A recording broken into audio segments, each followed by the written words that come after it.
Naging generally peaceful ang mahigit isang linggong paghahain ng kandidatura para sa 2025 election.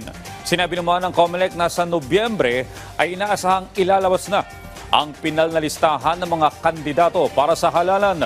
Yan ang ulat ni Luisa Erispe. Tapos na ang paghahain ng kandidatura para sa 2025 national at local elections. Kaya ngayon, panahon na para linisin naman ng Commission on Elections ang listahan ng tunay na mabibilang na kandidato sa halalan. Sabi ng COMELEC, ngayon pa lang nagsisimula na silang himayin ang mga COC at CONCAD ng mga nais kumandidato. Ngayong araw na to po ay magsisimula na ang law department natin sa pagsala ng mga nuisance candidates. Ayon sa poll body, kumpara noong 2019 at 22 elections, ngayon ang may pinakamaraming nais kumandidato sa Senado na umabot sa 183.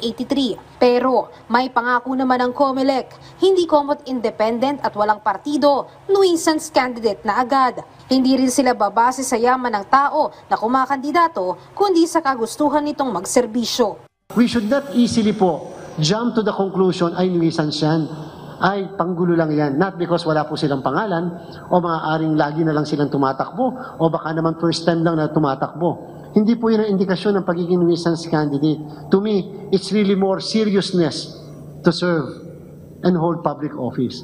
Isa rin sa reresolbahin ng COMELEC ang mga partido ng mga naghain ng COC. May ilan kasing partido na sobra sa 12 ang inendorso, kaya magiging independent na lahat ng kanilang kandidato. Meron ring partido na may paksyon tulad ng Workers and Peasants Party na hindi alam ng kanilang mga kasapi na kasama pala nila sa grupo si KOJC leader Apollo Kibuloy. Ito rin ang problema sa ilang party list tulad ng Magsasaka Party List na may 3 set ng 10 nominado na lahat nagsumite ng CONCAD. Naglagay po kami ng isang provision doon sa authorized signatory. Pinapatanong namin sino o kaninong pirma ang susundin ng COMELEC kung sakaling merong magkaka-conflict na pirma ng CONA doon sa iisang posisyon. Sa Nobyembre, inaasahang ilalabas na ng COMELEC ang pinal na listahan ng mga kakandidato para sa halalan.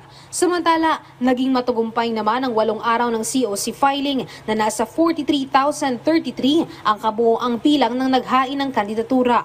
Sabi ng COMELEC, bagamat may ilang mga insidente ng gulo, masasabi pa ring generally peaceful ang higit 1 linggong COC filing.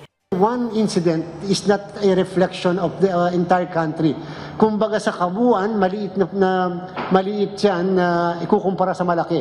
The filing of the candidacy in the entire country is so peaceful and orderly. Pinaliwanag naman ng COMELEC na ang insidente ng barilan sa munisipalidad ng Sharif Agwak sa Mindanao del Sur kahapon kung saan may ilang mga naitalang sugatan. Nagkaroon ng gulo dahil ang akala ng mga taga-suporta ng isang kandidato ay hindi tinanggap ang COC ng kanilang kandidato. Pero ang totoo, ang nagsumiti kasi ng COC ay may warrant of arrest sa mga pulis kaya naaresto ito. Alam namin ngayon kung saan namin i-deploy yung mas madaming puwersa ng PNP. Kinakailangan tatapatan din namin, hindi lamang ng sigasig, pero tatapatan namin din ng puwersa kung kinakailangan. I am telling this to everyone, especially to the candidates with private armed groups. The COMELEC will not hesitate to use all the forces available to us, all the resources available to us, just to ensure that the voters are able to vote.